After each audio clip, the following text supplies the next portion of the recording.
और जो भागवत का तीसरा श्लोक है ना, बड़ा अद्भुत है। तीसरे श्लोक में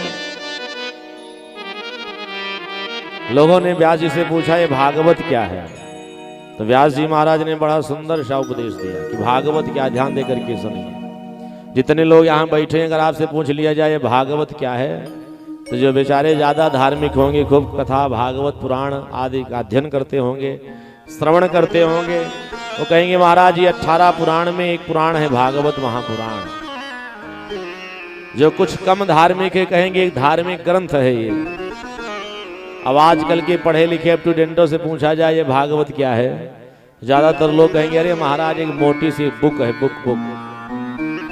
व्यास जी से पूछा गया ये भागवत क्या है, तो व्यास जी ने भागवत की अद्भुत व्याख्या किया तीसरे श्लोक में। निगम कल्प तरो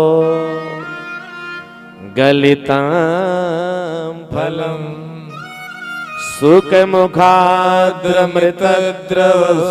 संयुतम् पिबत भागवतं रस मालयम्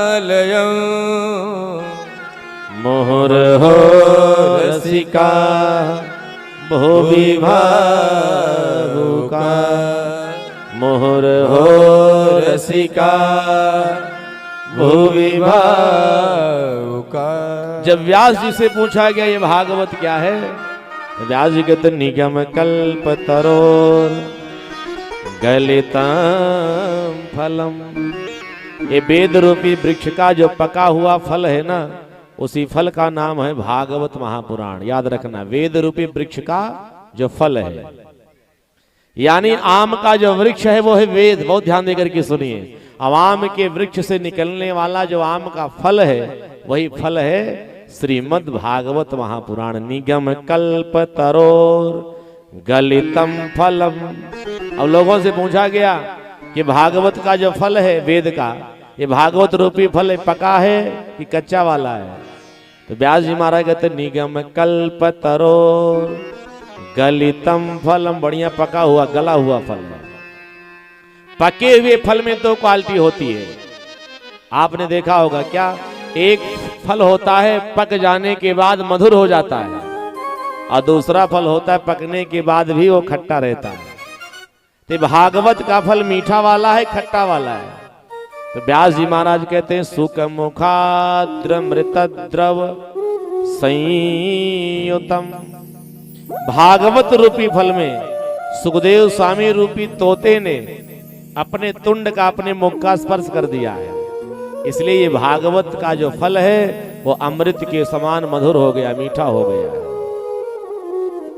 बहुत ध्यान देकर के सुने, जिस फल में तोता अपना मुख स्पर्श कर देता है, जिस फल में तोता अपने तुंड का स्पर्श कर देता है, हमारे धर्मशास्त्र कहते हैं और संसार सागर में ऐसा देखा गया है कि फल कितना भी खट्टा क्यों ना हो मधुर हो जाता है, मीठा हो जाता है।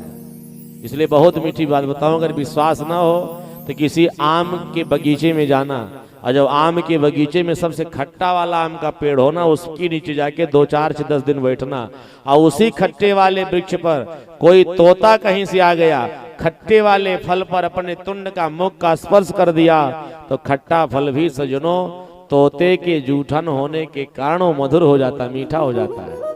हमारे गांव में कहा जाता है ना भैया, अरे तोते का जूठा जो होता है ना वो कभी खट्टा होता ही नहीं है। बोले भक्तवत्सल भगवान की।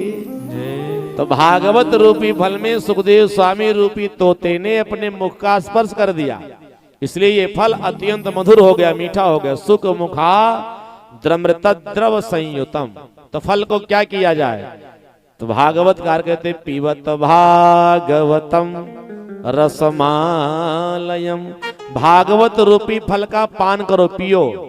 ये नहीं लिखा गया कि भागवत रूपी फल को सुनो, सुनने की बात नहीं, पियो, पीने की बात कही जा रही है। क्योंकि अगर सुनने की बात कही जाती की जाती तो यहां पर पीबत ना लिखा जाता, फिर यहां लिखा जाता श्रृणवतु भागवतम रसमालयम। भागवत कथा सुनो, लेकिन सुनने की बात नहीं, भागवत कथा पियो। पीने की बात क्यों की जा रही है, क्योंकि सुनने में पीने में एक अंतर होता है। कभी कभी होता क्या है कि हम आप सब किसी की सुनी हुई बात, कही हुई बात इस कान से सुनते हैं तो इस कान से निकाल देते हैं। सुनने में खतरा होता है, कहीं हम सुनेंगे तो इधर से निकल न जाए। लेकिन अगर कोई सामग्री हम पी लेंगे तो फिर हमारे शरीर के एक एक रोम में अपना असर जमा दिखाएगी। बोले भक्तवत्सल भगवान की। तो भागवत कथा सुनना नहीं है, पीना है। पीने का तात्पर्य है कथा इसे सुनो कि उसको अपने जीवन में धारण करो, जीवन में उतारने का प्रयास करिए। एक बहुत मधुर मीठी बात बताऊं,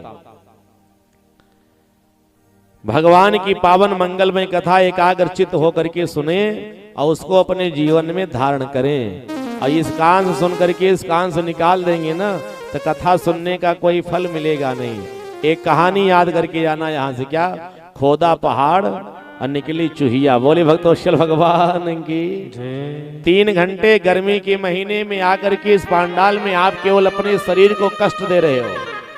यहां से मिलेगा कुछ नहीं। क्यों नहीं मिलेगा? क्योंकि आप इस कान सुन करके इस कान से निकाल दिए। यहां से मिलेगा तब जब कथा सुन करके उसको अपने जीवन में धारण करोगे तब।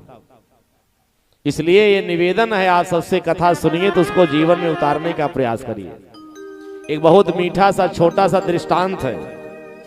एक स्वर्णकार मूर्ति बनाने वाला एक कारीगर भगवान श्री कृष्ण की पीतल की 2 मूर्ति बनाया। दोनों मूर्ति की वजन एक बराबर, लंबाई चौड़ाई एक बराबर, सुंदरता एक बराबर। दोनों मूर्ति बेचने के लिए जब चौराहे पर गया तो उसने बोर्ड लगा दिया, एक मूर्ति की कीमत 100 रुपए और दूसरे वाली मूर्ति की कीमत 1000 रुपए। लोगों ने कहा देखने में दोनों मूर्ति एक जैसे, वजन भी एक जैसे, सुंदरता एक जैसी, तो एक की कीमत 100 रुपए दूसरे की 1000 क्यों? उस मूर्तिकार ने कहा थोड़ा सा अंतर है, ढूंढिए। जो लोग प्रतिदिन न्यूज़पेपर पढ़ते होंगे ना तो कभी कभी देखते क्या होंगे, कुछ पेपरों में 2 कार्टून बन के आता है और उसमें मोटी हेडिंग में लिखा रहता है ना कि 10 अंतर ढूंढो।